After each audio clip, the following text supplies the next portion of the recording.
मित्रता करना पाप नहीं है, लेकिन मित्रता वही जो कुपंथ निवारी सुपंथ चलावा, जो गंदी बातों से हटाकर अच्छे मार्ग में चलाए, उसे मित्र कहते हैं। आज गर्लफ्रेंड बॉयफ्रेंड बनाया जाता है वासनाओं का शोषण करने के लिए, अपनी वासनाएं शोषण करने के लिए, ना कि उसके धर्म का पोषण करने के लिए। धर्म का पोषण करने के लिए थोड़ी बनाया जाता है। मन की मलिनता, ये live in relation girlfriend boyfriend हमारे सनातन धर्म में, हमारे भारत के धर्म में कभी नहीं रहा।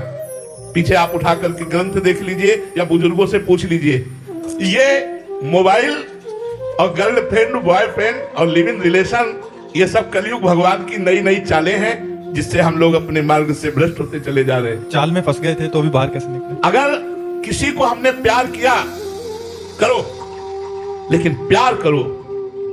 प्यार करने का मतलब होता है तन मन प्राण सब कुछ आपको दे दिया, आजीवन आपका निर्वाह करेंगे। ये क्या बॉयफ्रेंड 10 दिन, ये फिर ब्रेकअप, फिर नवी ये क्या है यार? इससे जीवन बड़ा संकटपूर्ण हो जाएगा, बड़ी अपवित्रता समाज में बढ़ जाएगी। तो हमें लगता है कि हम दोस्ती करें, लेकिन गंदी बातें न करें, गंदे आचरणों का त्याग करें, और अगर स्वीकार करें तो आजीवन स्वीकार करें।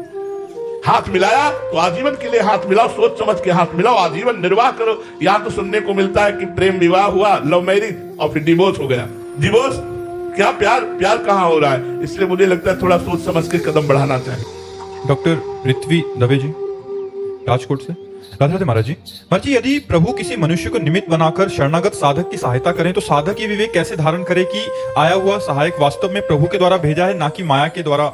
हाँ, मेरा परिचय नहीं होना चाहिए, मेरी चाह नहीं होना चाहिए, मेरा संकल्प नहीं बनना चाहिए। 3 बातें होनी चाहिए। प्रभु के द्वारा भेजे हुए पुरुष से हमारा पर्सनल परिचय नहीं होना चाहिए, हमारे अंदर संकल्प नहीं बनना चाहिए कि ये व्यक्ति हमारा सहयोग कर दे। अव्यक्त रूप से आया, क्या कर सैकड़ों बार अनुभव किया। एक बार बता रहे हैं, जब हम भ्रमण करते थे तो महोबा से हमें वाराणसी जाना था, तो एक भक्त ने टिकट कटवा दी ट्रेन की।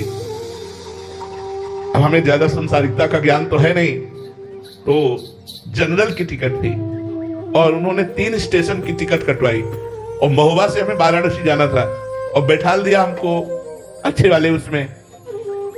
अब इसके बाद जब गाड़ी चली तो पूरा फोर्स आ गया और सबसे टिकट मांग रहा था, तो हमारे पास भी टिकट थी, हमने टिकट दिखाई। बोले जनरल की टिकट है, आप बैठे कहाँ हो? हमको इसका ज्ञान नहीं, हमको बैठा दिया उन्होंने, और बोले 3 स्टेशन की टिकट है, आप कितने स्टेशन पार कर गए, कहाँ जाना है आपको? हम कहा वाराणसी। तो अब वो तो अधिकारी थे, वो अपनी जवाब में बात करने। इतने में एक आदमी ऊपर लेटा हुआ था, वो तुरंत उतरा और उनसे अंग्रेजी से बात की और पैसा दिया और कागज वाली टिकट हमको दी और कहा महाराज आप निश्चिंत होकर जाइए, अब आपसे कोई बात नहीं करेगा। और वो लोग चले गए। ये कौन था?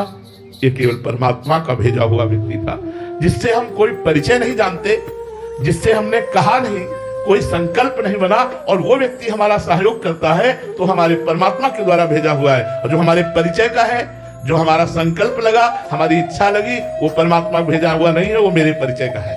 परमात्मा का भेजा हुआ व्यक्ति अपरिचित, संकल्प रहित, इच्छा रहित, तब माना जाएगा। महाराज जी, बहुत सारे ग्रस्त साधक ऐसे हैं जो यहाँ रह रहे हैं बट बड़ी गरीबी से गुजारा कर रहे हैं, तो उनके कोई परिचय का किसी के हृदय में प्रेरणा हुई कि इनको थोड़ा सा घर का किराया या हम कर दें, तो उसमें परिचय तो है बट इसमें वो साधक क्या भावना रखे अंदर? श्री जी ने भेजा है। 3 बातें हम मिल जाए तब बात है ना।